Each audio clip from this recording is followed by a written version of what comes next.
Sveiki, mėlyjei. Artėja karštos dienos ir norim pristatyti naujieną mūsų asortimente. Automobilinis šaldytuvas šaldiklis. Šis prietaisas turi reguliuojamą temperatūrą nuo -20 iki +17. Nusistatot reikiamą temperatūrą ir naudojatės. Šaldytuvas turi šias funkcijas: maitinimas nuo 12 arba 24 voltų arba netgi nuo 220. Jį galite naudoti ir namuose.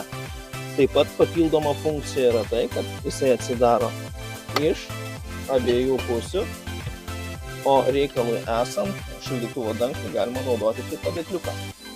O kai bus labai karšta, galit naudoti pagal paskirtį.